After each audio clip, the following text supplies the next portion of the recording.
부작용이 생기면 무조건 재수술을 해야 하나요? 부작용이 심하게 생긴 후라면 수술적인 방법이 필요할 수 있겠죠. 구축이나 심한 염증, 구조적인 변형은 재수술이 필요하고 완벽한 결과를 기대하기 힘들 수도 있어요. 하지만 의심되는 초기에 증상이 심하지 않다면 약물 치료라든지 경과 관찰만으로도 좋아질 수 있습니다. 따라서 중요한 건 조기 진단과 신속한 대응입니다.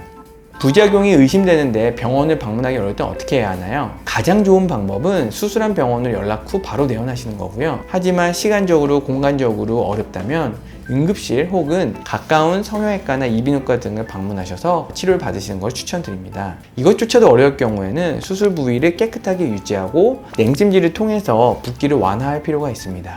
신경이 쓰여서 자꾸 만지거나 자극을 주지 않도록 유의해 주셔야 됩니다. 약물 복용이나 추가적인 처치는 전문가의 지시 없이 임의로 진행하지는 않도록 해주세요.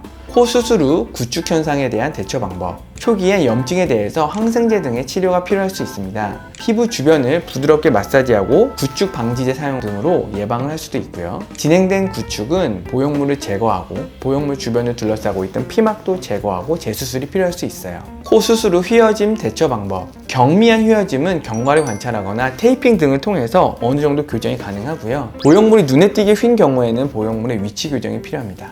늑연골, 비중격 연골과 같은 기둥에 문제가 있을 경우에는 보통은 재수술이 필요한 경우가 많습니다. 코 수술 후 염증 대처 방법. 초기엔 항생제 투여 등의 염증 억제 치료로 많은 경우에서 해결을 할 수 있고요. 하지만 염증이 좀 더 진행된 경우에는 수술적인 처치, 예를 들면 세척이라든지 보형물 제거, 염증 조직을 제거하고 일정 기간 후에 재수술하는 방법 등을 필요할 수도 있어요.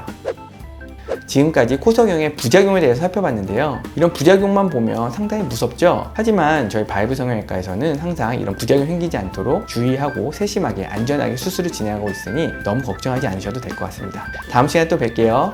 바이바이 바이브.